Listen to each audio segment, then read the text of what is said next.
I only hope that these videos, fragmented as they are, would help.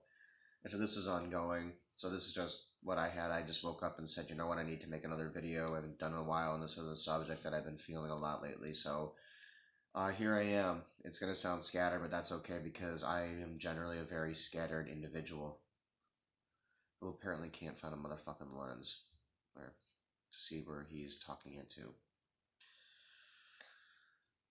And I feel like a subject like this, there's no good way of going about doing it, or maybe there is, but a lot of times when you're feeling that, you just need to kind of ride the wave and see where it takes you, and we'll post it later, and of course we can always make more to elaborate on the subject.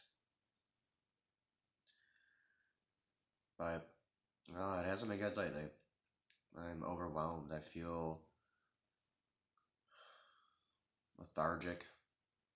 Like, I had last 2 days off and I didn't even do my laundry because I couldn't even pull myself up off the couch to do it. One, because I was hungover, and two, I just didn't do it. And now I'm gonna go to work with dirty clothes, but it's okay because I keep a spare change at work.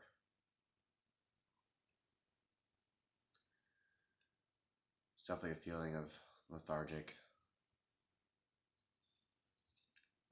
lethargy, I guess you could say. Loneliness. Um,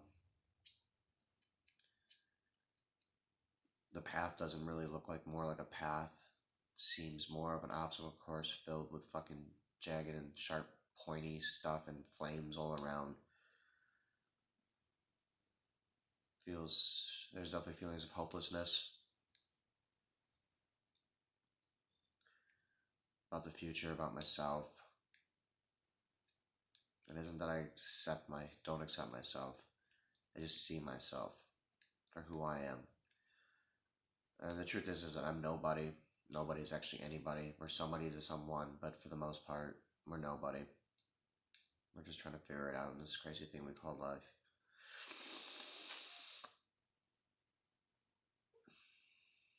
I see all the things I should be doing, but I can't.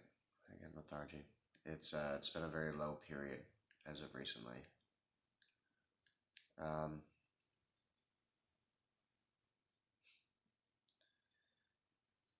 I guess I guess we'll just jump right into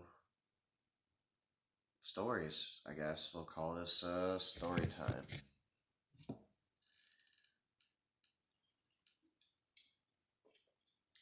It's a monster. I gotta fucking work here soon. I gotta actually take a shower and look completely disheveled, and I don't want to look like a completely depressed, fucking depraved individual as I'm walking in there. Um,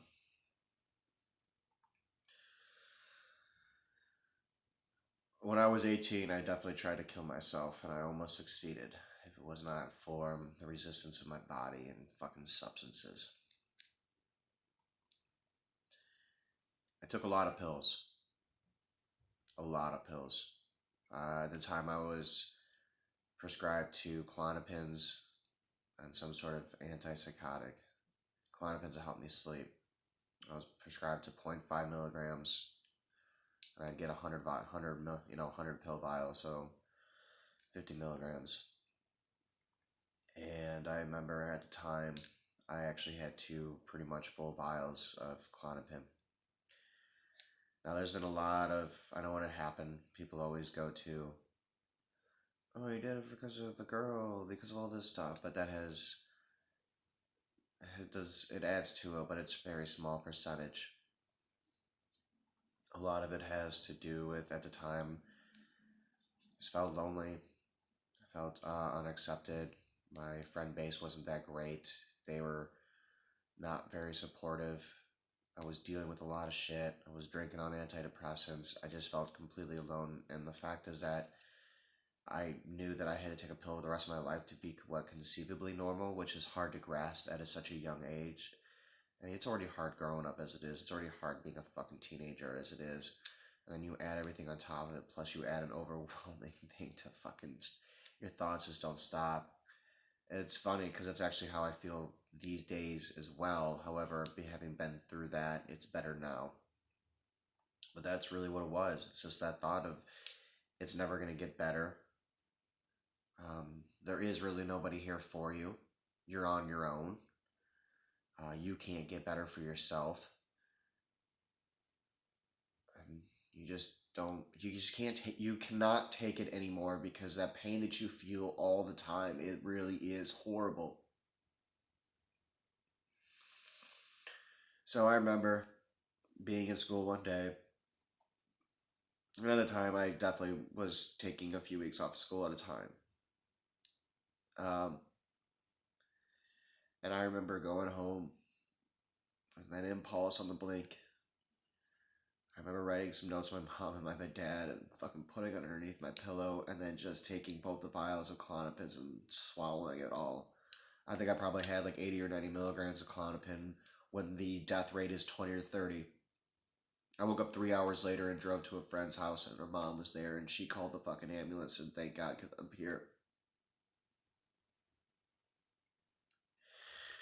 It was a very lonely time in my life, and I was figuring shit out, and guess what? It's 15 years later, and I'm still trying to figure shit out, and I feel as lonely, if not lonely more than so than ever, because I'm supposed to know this shit. I'm supposed to fucking know how to deal with this shit. I'm supposed to know how to figure this shit out and go about life because that's what you fucking do.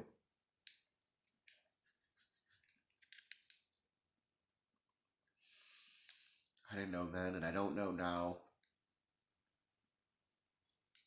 It's bad.